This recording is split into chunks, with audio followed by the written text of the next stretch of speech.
अस्सलामु अलैकुम वरहमतुल्लाहि वबरकातुहू। अल्हम्दुलिल्लाहि रब्बिल आलमीन वस्सलातु वस्सलामु अला रसूलिहिल करीम व अला आलिहि व सहबिहि अजमईन व मन तबिअहुम बि इहसान इला यौमिद्दीन। फ़अऊज़ु बिल्लाहि समील अलीम मिनश शैतानिर रजीम मिन हमज़िहि व नफ़्ख़िहि व नफ़्सिहि बिस्मिल्लाहिर रहमानिर रहीम। क़ाल अल्लाहु सुब्हानहु व तआला अल-यौम अकमलतु लकुम दीनकुम व अतममतु अलैकुम निअमती व रदीतु लकुमुल इस्लाम दीना। रब्बि इश्रह ली सदरी व यस्सिर ली अमरी वहलुल उक़दतम मिन लिसानी यफ़क़हू क़ौली। अल्लाहुम्मा रब्बि ज़िदनी इल्मा। सब तारीफ़ अल्लाह के लिए हैं जिसने हम सब को मस्जिद के अंदर जमा होने, इकट्ठा होने का शर्फ़ अल्लाह रब्बुल आलमीन ने अता की और बेशुबहा दरूद व सलाम का तोहफ़ा नाजिल हो हम सब के आखिरी नबी मोहम्मद रसूलुल्लाह सल्लल्लाहु अलैहि वसल्लम के ऊपर, जिन पर अल्लाह तबारक व तआला ने इतनी बड़ी और इतनी भारी किताब कुरान मजीद को नाजिल फरमाया है। मेरे इस्लामी भाइयों और साथियों, आज के इस नमाज तरावीह के अंदर कुरान मजीद में से 6वें पारे की तिलावत की गई है। अल्लाह रब्बुल आलमीन ने इस पारे के अंदर बहुत सारे मसाइल को बयान फरमाया है। शुरू ही से अगर हम देखें तो इसके अंदर अल्लाह तबारक व तआला ने आज के इस तिलावत में 2 हिस्से पढ़ी गई, यानी 2 हिस्सों की तिलावत की गई है। एक हिस्सा क्या है सूरे निसा की और दूसरा हिस्सा सूरे मायदा की। अल्लाह रब्बुल आलमीन ने इन दोनों सूरतों के अंदर बहुत ख़ास और अहम पैगाम अल्लाह रब्बुल आलमीन ने दिया है। सबसे पहली चीज़ ये है, इस्लामी मुआशरा जो दुनिया के अंदर सबसे पाकीज़ा और सबसे बेहतरीन मुआशरा है, अल्लाह रब्बुल आलमीन ने उसका ज़िक्र फरमाया है।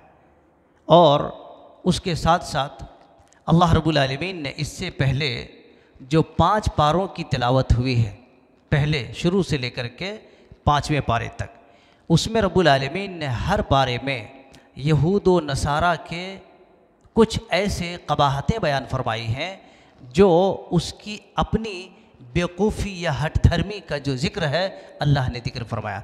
उसके बाद फिर इस पारे में, इस 6वें पारे में अल्लाह तबारक व तआला ने, रब्बुल आलमीन ने उसकी इजमाली और तफसीली गुफ्तगू किया है। कहीं पर रब्बुल आलमीन ने क्या किया है, मुख्तसर तौर पर ज़िक्र फरमाया है, लेकिन कहीं पर वही यहूद व नसारा का तफसीली ज़िक्र अल्लाह रब्बुल आलमीन ने किया है। और उन्हीं में से आप ये देखें कि यहूद व नसारा दुनिया के अंदर सबसे गंदी सोच वाली कौम है। वो दुनिया में सबसे गंदी सोच वाली कौम है। मदीना के अंदर रसूलुल्लाह सल्लल्लाहु अलैहि वसल्लम जब तशरीफ़ लेके गए तो वहाँ पर अल्लाह के नबी सल्लल्लाहु अलैहि वसल्लम को 3 ख़तरनाक लोगों से आपका वास्ता पड़ा। यहूदियों से भी, नसरानियों से भी, मुशरिकीन से भी, मुनाफिकीन से भी, ये तीनों लोगों से अल्लाह के नबी सल्लल्लाहु अलैहि वसल्लम का वास्ता पड़ा। और ये तीनों जो है बड़े ख़तरनाक हैं, बड़े हठ धर्म हैं, बड़े जाहिल हैं और इस्लाम के कट्टर दुश्मन हैं। वो इस्लाम के कट्टर दुश्मन हैं। और ये तीनों के बारे में अल्लाह के नबी सल्लल्लाहु अलैहि वसल्लम के बारे में आप सुन चुके हैं कि अल्लाह के नबी सल्लल्लाहु अलैहि वसल्लम मरते मरते, यानी आपके आखिरी ज़िंदगी की आखिरी सांस में अब रूह निकलेगी, वो रूह निकलने से पहले पहले अल्लाह के नबी ने ये कहा था कि अल्लाह की लानत हो यहूदियों पर, नसरानियों पर। उसने बहुत ज़्यादा गंदगी फैलाई थी दीन के अंदर, इस्लाम के अंदर, शरीयत के अंदर। आप सोच सकते हैं कि एक आदमी, एक पैगंबर अपनी ज़िंदगी की आखिरी सांस में किसी पर लानत भेजे तो ये कितनी ख़तरनाक बात है, सोचने वाली बात है कि कितनी तकलीफ़ आपको हुई होगी उस कौम से। जाहिर सी बात है, जिस आदमी से जब तकलीफ़ होती है तो उस आदमी की तकलीफ़ इंसान मरते दम तक अपने दिल से और अपने सीने से निकालना मुश्किल होता है।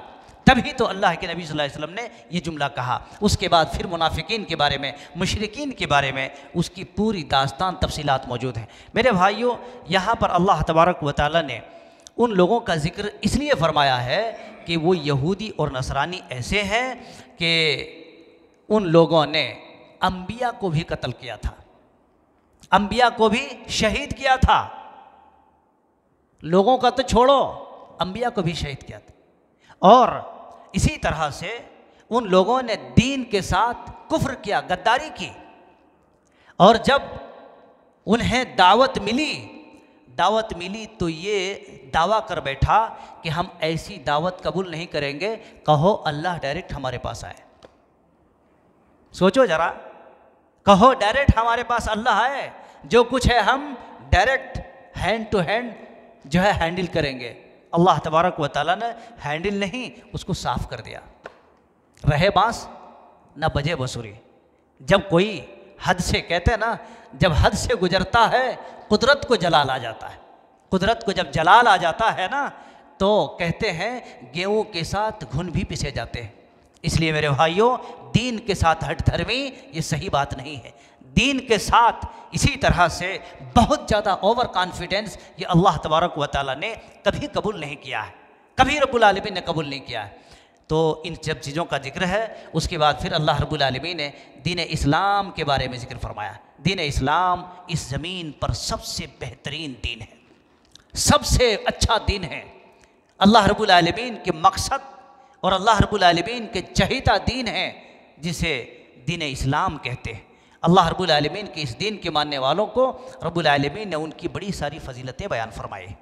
और इसी तरह से अल्लाह रब्बुल आलमीन ने फिर हज़रत ईसा अलैहिस्सलाम के बारे में, हज़रत मरियम के बारे में ये पूरी तफसीलात अल्लाह रब्बुल आलमीन ने बयान फरमाया।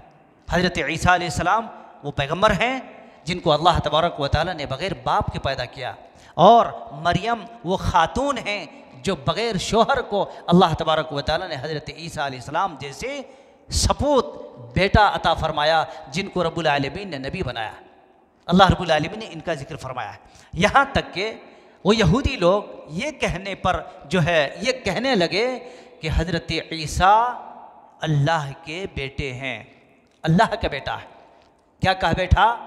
हज़रत ईसा जो है अल्लाह का बेटा है। और उन बेईमानों ने यह भी कहा कि ईसा अलैहिस्सलाम को सूली पर चढ़ा दिया गया, और जब सूली पर चढ़े वो, तो सूली पर चढ़ने के बाद हमारे सारे गुनाहों को कफ़ारा कर दिए, मिटा दिया गया, हमारे सारे गुनाह मिटा दिए गए। इसलिए इन तमाम चीज़ों के बारे में अल्लाह ने फरमाया कि वमा क़तलूहु वमा सलबूहु। यहूदियों, तुम्हें क्या पता, तुम्हें उनके बारे में क्या मालूम?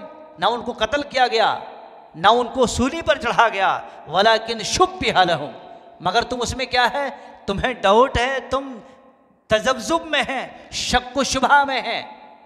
तो अल्लाह रब्बुल आलमीन ने उन चीज़ों का जिक्र फरमा दिया। इसीलिए आप जहाँ आप ईसाइयों की स्कूल को देखेंगे आप, और इसी तरीके से उन ईसाइयों के बारे में देखो, उनका सलवा लगा करके और इसी तरह से वो लगा करके लटके हुए रहते हैं।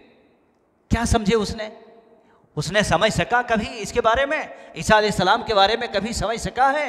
अरे ईसा अलैहिस्सलाम वो पैगम्बर हैं जिनको अल्लाह तबारक व तआला ने बेशुमार खूबियाँ अता फरमाई थी, जो कुरान में इसके बाद फिर से आएंगे।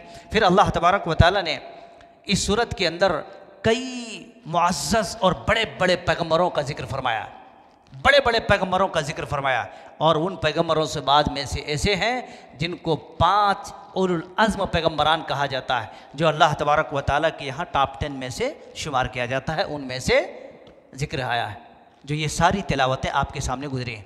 उसके बाद फिर अल्लाह तबारक व तआला ने सूरह माइदा के अंदर वहाँ पर भी अल्लाह रब्बुल आलमीन ने फिर से हज़रत ईसा अलैहिस्सलाम का जिक्र फरमाया। हज़रत ईसा अलैहिस्सलाम का वहाँ पर जिक्र फरमाया। जब ईसा अलैहिस्सलाम ने लोगों को दावत दी, ईसा अलैहिस्सलाम ने जब लोगों की दावत दी, तो वो कौम किस तरह से सामने आए।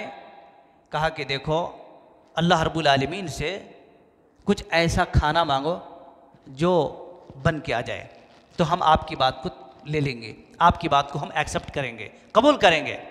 अब पैगंबर हैं, पैगंबर हैं, क्या करेंगे? कौम ने मुतालबा की, कौम ने डिमांड की, अल्लाह रब्बुल आलमीन से दुआ किया कि अल्लाह ये कौम खाना मांग रहे, ये कौम खाना मांग रहे रब्बुल आलमीन।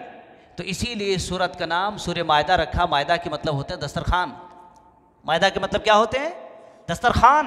अल्लाह रब्बुल आलमीन ने आसमान से उनके लिए दस्तरखान उतार दिया, लो तुम खाने ही के लिए जब इतने बड़े डिमांड किए हैं, दुआ की, अल्लाह रब्बुल आलमीन दे दिया। मेरे भाइयों, सूरह मायदा के अंदर अल्लाह तबारक व तआला ने बहुत सारी बातों का जिक्र फरमाया। कितने सारे हलाल के बारे में, हराम के बारे में, और साथ ही साथ अल्लाह ने कहा जो लोग अल्लाह तबारक व तआला के इस दीन में, अल्लाह रब्बुल आलमीन के इस ज़मीन पर अल्लाह के हुक्म के मुताबिक फ़ैसला सादिर नहीं करते हैं, वो जालिम हैं।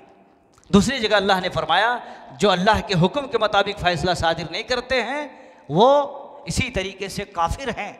3 मरतबा रब्बुल आलमीन ने आज के इन आयतों के अंदर कहीं जालिम हैं, कहीं काफिर हैं, कहीं कुछ हैं, अल्लाह तबारक व तआला ने इस तरह से उन लोगों का नाम जिक्र फरमाया।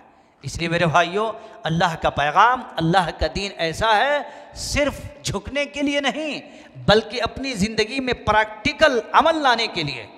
अगर कोई ऐसा नहीं करते हैं तो गोया कि उसने भी दीन के धारे को नहीं समझा है, दीन के धारे को नहीं समझा है।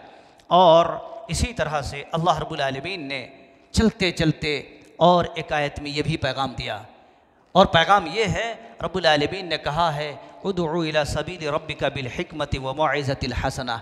आपको अगर किसी भाई के पास, किसी दोस्त के पास, किसी बरादरी के पास अगर किसी दीन की बात को पेश करना है, दीन की बात को सामने रखना है, तो ऐसी सूरत में आपको क्या करना है?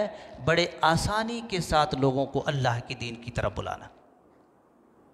उदउ इला सबील रब्बिका बिल हिकमा, हिकमत के साथ, ऐसा लड़ते हुए, झगड़ते हुए, मारपीट के साथ नहीं, तुमने क्यों नहीं माना, जैसे बाज़ लोग होते हैं ना, बड़े ही बुद्धू किस्म के लोग और बेअक्ली का सबूत देते हैं। नहीं, दीन में आसानी के साथ, प्यार मोहब्बत के साथ, हिकमत के साथ। इसीलिए तो अल्लाह तबारक व तआला ने क्या कहा? ए नबी फबिमा रहमतिम मिनल्लाहि लिन्ता लहुम, ए नबी ये तो अल्लाह रब्बुल आलमीन का बहुत बड़ा करम है कि आपको अल्लाह रब्बुल आलमीन ने नरम वाला बनाया, आपके अंदर नरमी की सिफत डाल दी। अगर आप में गर्मी होती तो ये इस्लाम वहाँ का वहीं कुप्पा बन के रह जाता था। जैसे कि आजकल के लोग हैं कि नहीं, बात देखो, थोड़े ही देर में फरिश्ता बन जाते हैं और थोड़े ही देर में इब्लीस का बाप भी बन जाते हैं। बनते हैं कि नहीं बनते? मिनट मिनट में जी फरिश्तों के जैसा काम करने लगते हैं। और वही जब उसकी सनकी पलट गई तो फिर क्या है? इब्लीस से भी खतरनाक काम करने लगते हैं। नहीं, आपको अल्लाह रब्बुल आलमीन ने अगर दीन की मोहब्बत दी है दिल में, तो दीन के साथ रहना है, ईमान के साथ रहना है, अपनी मर्जी, अपनी मनमानी, अपनी चहीते से नहीं। वो दीन है, बल्कि दीन के मामले में अपना नुकसान उठा लेना, मगर दीन को लेकर के दीन से मुआफ़क़त अपना फ़ायदा उठाना, ये इस्लाम बर्दाश्त नहीं करता है, हरगिज़ नहीं मेरे भाइयों। इसीलिए अल्लाह तबारक व तआला उदउ इला सबील रब्बिका बिल हिकमति व मौइज़तुहुम, अल्लाह ने फरमाया है, क्या कहा? हिकमत के साथ, मौइज़त के साथ। और अगर उनसे लड़ना भी है ना, तो बड़े आसानी के साथ, बड़े इंसाफ के साथ, जितनी ज़रूरत है उतनी बहस करें आप, उससे ज़्यादा बहस नहीं करना। बहस करते करते करते यहूदी और नसारा क्या हो गए? दीन से हट गए। अगर ज़्यादा बहस में लग गए तो खलास। और अल्लाह रब्बुल आलमीन ने आखिर में फरमाया, ईमान वालो अल्लाह से डरो और अपने दीन के ऊपर साबित कदमी के साथ सबूत दो, दीन के ऊपर कायम रहो। ये अल्लाह रब्बुल आलमीन ने बुनियादी तौर पर बहुत सारी बातें आज के इस कुरान मजीद की 6वें पारे में तिलावत की गई हैं, जिसको मैंने इख्तिसार के साथ मुख्तसर तौर पर कुछ चीदा चीदा और अहम अहम बात ले करके आपके सामने मैंने रखी हैं। अल्लाह तबारक व तआला से मेरी दुआ है रब्बे जुल जलाल व इकराम आपको, हमको, मुसलमानों को और दोस्त अहबाब को कुरान मजीद से जो पैगाम हम तक पहुँचा है, अल्लाह तबारक व तआला उन तमाम चीज़ों पर अमल पैरा होने की तौफ़ीक़ अता फ़रमा। इलाहुल आलमीन हम सबको इस माह मुबारक के अंदर पूरे ईमानतदारी के साथ, दयानतदारी के साथ, रोज़ों के एहतमाम करने के साथ साथ, सौम व सलात की पाबंदी करने के साथ साथ अपने अखलाक को भी सुधारने की तौफ़ीक़ अता फ़रमा, अपनी ज़ुबान को भी सुधारने की तौफ़ीक़ अता फ़रमा, अपने घरों को भी सुधारने की तौफ़ीक़ अता फ़रमा, अपने अहलो अयाल को सुधारने की तौफ़ीक़ अता फ़रमा। रब्बुल आलमीन हम सब को इस माह मुबारक से बेहतरीन ट्रेनिंग हासिल करने की तौफ़ीक़ अता फ़रमा। बदज़ुबानी, बद कलामी, ग़ीबत, चुगली, पीठ पीछे और इसी तरह से पर्दे के पीछे, ये तमाम चीज़ें रब्बुल आलमीन ख़त्म करने की तौफ़ीक़ अता फ़रमा। रब्बुल आलमीन हम सब को दीन इलाही को और दीन रहमत को समझने की तौफ़ीक़ अता फ़रमा। व अक़ूलु क़ौली हाज़ा वस्तग़फ़िरुल्लाह ली व लकुम व लिसाइरिल मुस्लिमीन व आख़िरु दअवाना अल्हम्दुलिल्लाहि रब्बिल आलमीन। वस्सलामु अलैकुम व रहमतुल्लाहि व बरकातुहू।